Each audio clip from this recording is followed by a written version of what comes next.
Assalamualaikum warahmatullahi wabarakatuh. Om Swastiastu, Shalom, salam sejahtera untuk kita semua. Namo Buddhaya dan salam kebajikan. Perkenalkan, nama saya Dionesia Oktaviani Laput, SST MKes.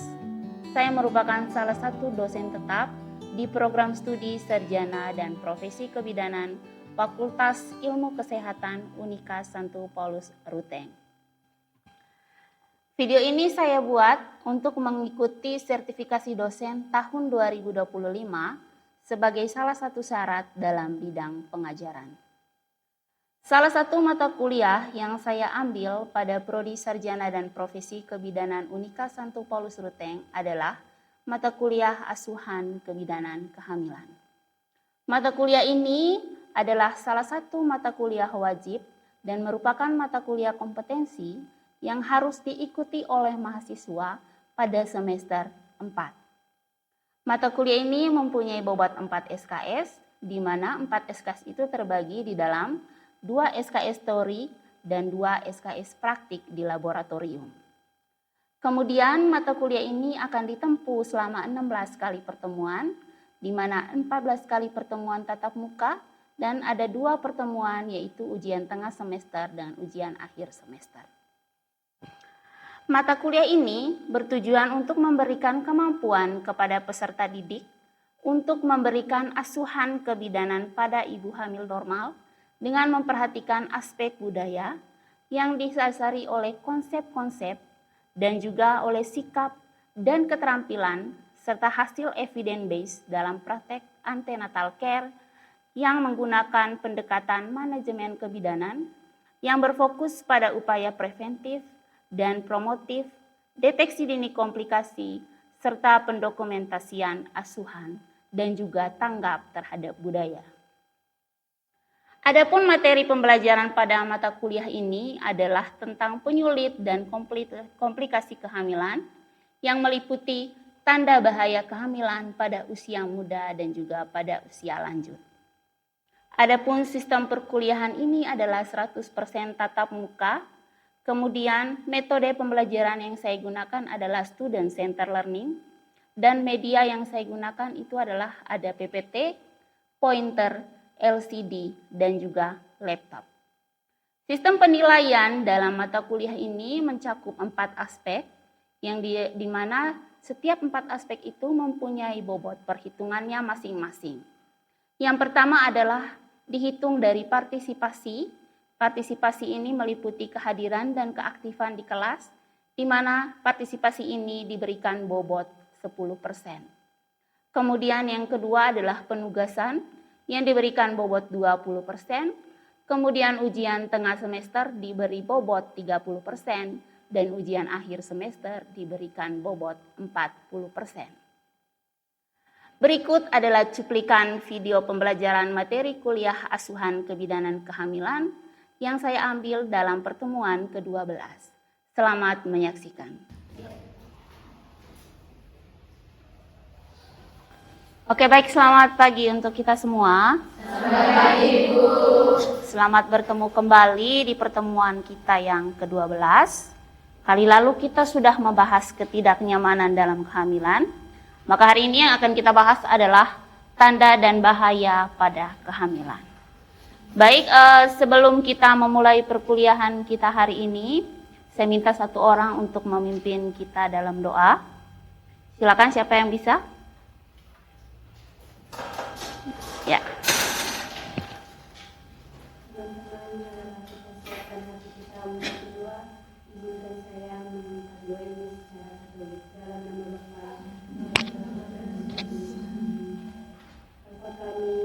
Yang ada di surga, dimuliakanlah namamu, datanglah kerajaanmu, jadilah kehendakmu, di atas bumi seperti dalam surga.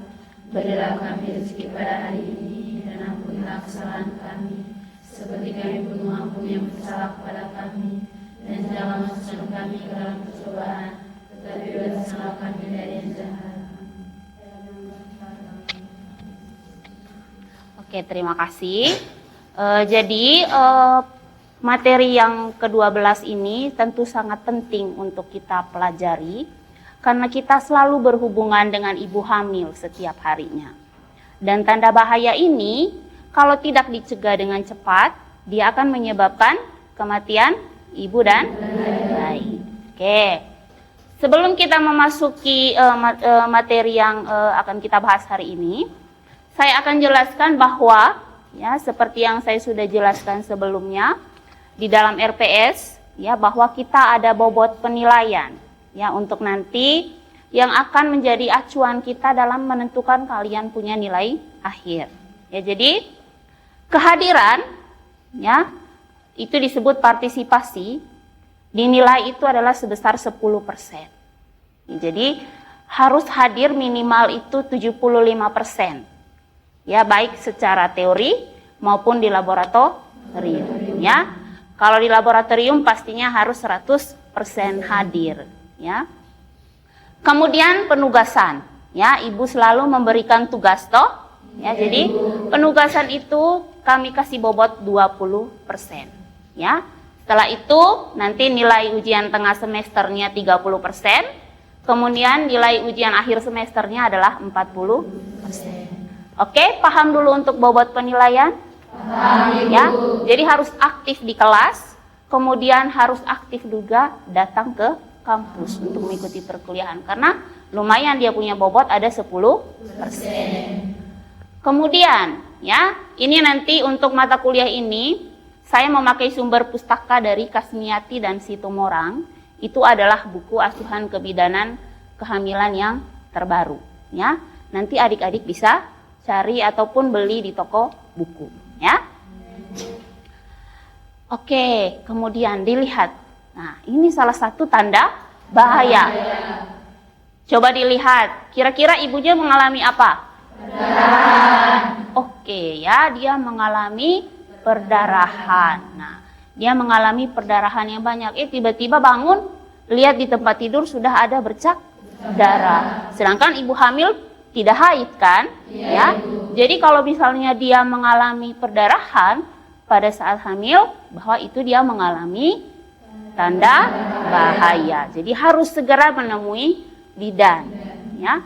Tanda bahaya yang perdarahan ini bisa dia waktu awal kehamilan, bisa juga menjelang akhir kehamilannya, jadi bisa terjadi kapan saja. Oke, lihat gambar yang kedua, kira-kira ibunya ini kenapa? Demam. Ibunya demam, ya. Ibu hamil itu kalau dia sudah demam tinggi, itu berarti ada apa kira-kira? Bagus, ya, ada infeksi. Oke. Kemudian kita lihat lagi. Nah, ini kira-kira apa? Dia bilang, aduh, saya punya bayi tidak bergerak. Ya, bayinya kurang bergerak. Ya, ini kan dalam satu hari itu bayi harus bergerak lebih dari 10 kali kan? Ini kok dia sudah tidak bergerak. Nah, itu salah satu tanda bahaya. Ini apa? Mual muntah berlebihan atau kita kenal dengan nama hiperemesis gravidarum, ya. Jadi dia dalam satu hari itu makan muntah lagi. Nah, itu nanti bisa jadi ibunya bisa dehidrasi. Kalau ibu dehidrasi, bayi juga ikut stres di dalam, ya. Oke, nah kita sekarang masuk ke dia punya materi, ya. Itu tadi adalah ternyata kamu sudah paham, ya. Oh, ini ibu sedang mengalami mual muntah, ini sedang mengalami perdarahan. Sekarang kita lihat dia punya teori, ya. Yang pertama tadi itu adalah perdarahan. Kalau ibu hamil mengalami perdarahan, bisa saja dia mengalami kehamilan ektopik namanya. Kehamilan ektopik itu artinya kalau hamil itu kan dia harus di dalam rahim, harus di dalam uterus. Nah, kalau dia di luar uterus itu berbahaya. Itu namanya kehamilan ektopik. Dia bisa saja implantasinya di tuba. Ya, intinya tidak di dalam uterus, tidak di dalam rahim, ya. Dan itu bisa mengancam jiwa, ya. Kalau kehamilan ektopik itu ibunya bisa langsung drop, dia punya HB, ya. kalau yang namanya manusia, HB-nya drop, itu dia bisa kehilangan nyawa. Ya. Kemudian mungkin merupakan tanda keguguran kalau di kehamilan awal.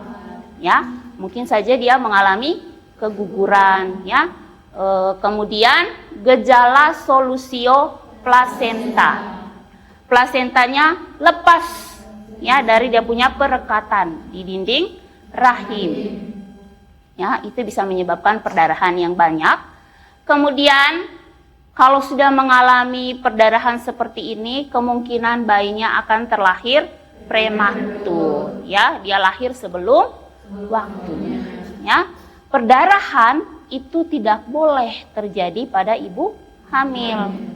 Kalau dia mengalami perdarahan, dia kehabisan darah, HB-nya rendah, nah dia akan bisa mengalami syok, ya, syok hemoragik namanya kalau kehilangan banyak darah. Kemudian dia akan meninggal, ya. Makanya banyak sekali kejadian ibu-ibu hamil itu meninggal karena apa? Terlambat dibawa ke fasilitas kesehatan, sedangkan perdarahan sudah banyak, ya. Oke. Paham dulu untuk perdarahan? Paham dulu. Berikutnya adalah demam atau panas tinggi, ya. Kalau demam tadi seperti Epin bilang itu pasti ada infeksi, ya.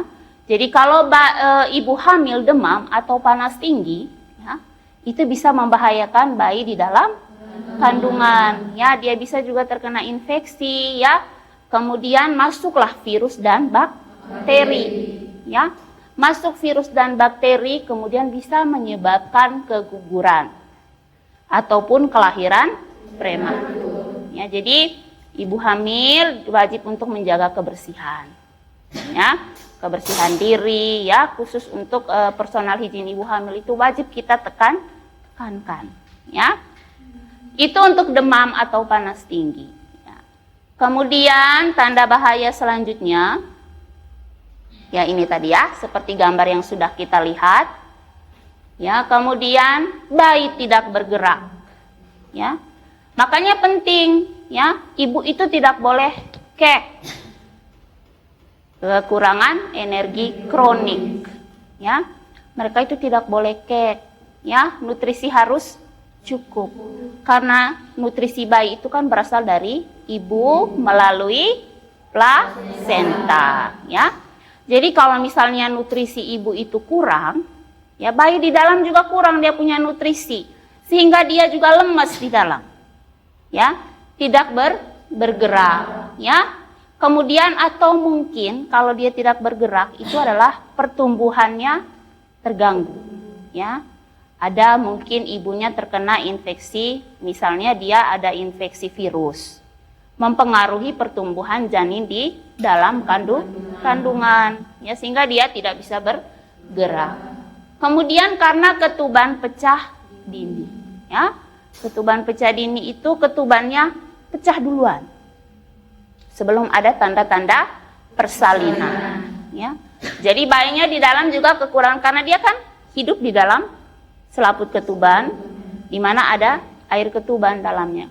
Kalau air ketuban semakin berkurang, dia punya asupan oksigen juga berkurang. Kemudian dia bisa hipoksia, kekurangan oksigen, ya. Kemudian bisa terjadi janin meninggal di dalam kandungan. Intrauteri fetal death, ya. Bayinya meninggal di dalam kandungan. Nah, kemudian ada mual berat dan muntah berat. Nah, ini juga sering terjadi di awal-awal kehamilan, ya. Tadi kita sudah sebut hiperemesis gravidarum. Nah, kalau ibunya mual muntah, ya misalnya dia dalam 1 hari itu dia mual muntahnya itu lebih dari 10 kali. Masuk makanan muntah, masuk makanan muntah. Nah, dia bisa terkena dehidrasi, ya. Kemudian kekurangan gizi. Kalau kekurangan gizi berarti pertumbuhan janinnya akan terganggu, ya. Kemudian bahkan meninggal, Jadi jangan dianggap enteng kalau biasa itu. Itu kalau hamil di awal itu biasa. Kita tidak boleh menganggap enteng seperti itu, ya.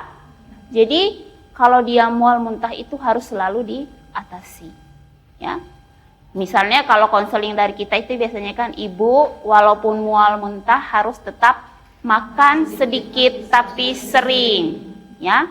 Makan makanan yang tidak berminyak, yang tidak bau menyengat, ya. Kemudian makanannya itu harus apa? Kering, ya. Kayak biskuit, ya. Kemudian makannya kalau begitu muntah, habis muntah boleh makan lagi, ya. Jangan minum kopi, ya. Kemudian jangan minum teh, ya. Intinya harus menghindari makanan-makanan yang membuat kita itu mual dan muntah, ya. Berikutnya, mual berat dan muntah-muntah ini bisa terjadi juga karena misalnya ibunya salah makan, ya. Dia bisa mengalami keracunan makanan. Nah, keracunan makanan disertai lagi dengan diare, ya. Itu sudah paket komplit untuk terjadi dehidrasi. Kemudian berat badan ibu mulai menurun. Kemudian heart rate atau kita bisa ukur dengan denyut jantung janin itu pun meningkat dia. Ya, meningkat karena dia apa? Dia kekurangan oksigen di dalam rahim. Ya.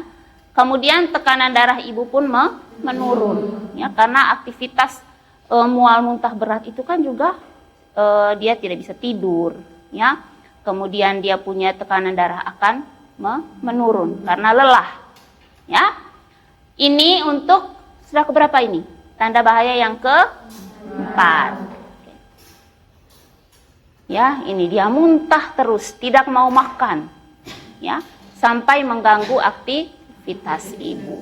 Ya, kemudian bayinya tidak bergerak. Ya, bayi itu sudah mulai bergerak, itu sudah mulai kita rasakan usia 5 sampai 6 bulan ke atas. Ya, kalau usia 5 bulan dia belum bergerak, itu harus segera kita periksa ke dokter atau ke bidan, ya. Kemudian keluar cairan dari vagina. Keluar cairan itu bisa air ketuban, ya. Jadi janin dalam kandungan sudah harus dilahirkan. Kalau begitu merembes, air ketuban itu sudah harus masuk rumah sakit, bed rest, ya. Kalau misalnya dia belum waktunya untuk dilahirkan, ya, nanti dia akan dikasih obat untuk penguat paru, tapi ibunya harus bed rest. Tapi kalau misalnya lihat begini dia punya air ketuban di USG sudah tidak cukup, itu harus segera dilahirkan, ya. Karena apa? Bayi di dalam kandungan itu hidupnya itu adalah di dalam air ketuban dan dari plasenta. Kalau air ketubannya kering, dia di dalam itu tidak bisa bergerak, ya. Kemudian dia akan hipoksia, akan kekurangan oksigen. Nah, kemudian kalau lama-lama ini keluar cairan dari vagina, itu bisa terjadi infeksi, ya. Kalau infeksi dia bisa masuk ke janin, ya, bisa menyebabkan kematian pada janin. Kemudian lama-lama tali pusatnya bisa putus. Nah, itu juga lebih berbahaya. Kalau tali pusatnya sudah putus, ya, nanti apa? Sudah terputus kan hubungan antara plasenta yang dari ibu dengan dari yang ke janin. Nanti mereka tidak bisa mengalirkan segala macam nutrisi, obat-obatan. Kemudian bayi bisa cedera otak, bahkan menyebabkan kematian. Oke. Berikutnya adalah sakit kepala, ya, dan juga bengkak pada bagian tubuh, ya. Kalau ibunya sakit kepala berlebihan, kemudian bengkak, kita curiga ibunya ini mengalami hipertensi, ya, mengalami hipertensi pada kehamilan. Nah, hipertensi itu juga sangat berbahaya, apalagi kalau dia sudah sampai preeklamsi, ya. Jadi bisa bayinya BBLR, bayinya tidak berkembang, ya. Dia bisa BBLR, bahkan bisa lahir prematur, ya. Kemudian plasenta tidak mendapatkan aliran darah yang cukup, ya. dia tidak bisa mengalirkan aliran darah yang cukup, sehingga bayi juga bisa hipoksia di dalam situ. Nutrisi tidak masuk. Ya, kemudian perdarahan saat melahirkan. Ya, kalau dia terus dibiarkan bengkak, sakit kepala, kemudian tensinya tidak turun-turun sampai melahirkan, ibunya selain mengalami perdarahan, dia juga bisa kejang. Ya, paham? Oke ya, ini ya. Jadi dia punya kaki, ya ibu hamil itu jangan bilang, biasa ibu hamil itu kakinya bengkak. Nah, kita tekan, ya. Kalau misalnya dia lama kembalinya, ya, kalau dia punya lama kembali berarti dia ini tidak baik, dia punya bengkak yang patologis, ya. Tapi kalau bengkak kemudian kita pencet ini dan cepat kembali, itu masih fisiologis. Tapi tetap kita harus kaji dia punya tekanan darah. Penunjangnya adalah kita periksa protein urin, ya. Kemudian nyeri perut hebat, ya. Ini perutnya nyeri sekali. Itu adalah salah satu tanda kehamilan ektopik juga, ya. Bisa sampai pingsan, ya. Nyeri perutnya bisa sampai pingsan, ya. Mungkin saja bayinya berkembang di tuba, ya, tidak di dalam kandungan. Kemudian ini adalah juga tanda-tandanya keguguran. Kemudian selain itu tanda-tanda dari solusio plasenta. Atau apa tadi? Plasenta lepas dari dinding rahim. Nah, yang terakhir itu terjatuh. Nah, ibunya terjatuh kena benturan, ya. Kalau ibu jatuh, apalagi dia terpleset misalnya, ya, itu tidak boleh biarkan, tidak apa-apa, saya tidak ada rasa sakit. Nah, itu kalau begitu, itu harus dibawa ke petugas kesehatan segera, ya, karena kita tidak tahu apa yang terjadi di dalam rahim, ya. Terjatuh, kemudian keluar rembesan cairan, bahkan sampai perdarahan, ya. Oke, ini dia, ya, nyerinya perutnya seperti mau melahirkan, ya. Itu adalah salah satu tanda dia kehamilan ektopik, ya. Kemudian pas dia mau istirahat, dia bilang, mungkin kalau istirahat nanti sakitnya hilang, tapi tidak hilang-hilang, tetap sakit, ya. Biasanya dia sakitnya menjalar di bawah sini, ya. Kalau tidak hilang-hilang harus segera ke dokter, ya. Ini terjatuh saat hamil, ya. Kalau terjatuh ada yang memang dia tidak sampai perdarahan dan keluar cairan, tapi tetap harus segera ditangani. Karena yang namanya guncangan, ya, itu bisa menyebabkan bayi di dalam kandungan itu mengalami stres, ya. Oke, ya. Jadi itu materi kita untuk hari ini, ya. Itu adalah materi yang sangat penting tentunya, Jadi sudah ada gambaran tadi, nanti kalau saya bertemu dengan ibu hamil, kira-kira apa yang mau saya konselingkan, ya. Ibu nanti kalau dapat tanda bahaya seperti ini harus apa yang dilakukan, itu kita sudah tahu. Oke? Paham untuk materi kita hari ini? Paham, Ibu. Oke, sebelumnya mungkin ada yang mau bertanya? Ya, silakan. Nama siapa sudah? Oke, Epin, ya silakan. Ibu, saya ingin bertanya, apakah akibat jika ibu hamil mengalami ketuban pecah dini dan dibiarkan dalam waktu yang lama? Oke, ya. Terima kasih Epin untuk pertanyaannya. Pertanyaannya sangat bagus, ya. Jadi kira-kira kalau misalnya ibu datang ke kita, dia bilang saya mengalami ini, tadi tiba-tiba ada keluar cairan. Nah, kita cek dulu cairannya itu benar ketuban atau bukan, ya. Ketuban dengan kita punya air kencing kan berbeda, ya. Baunya juga khas. Kalau ketuban dengan air kencing itu berbeda.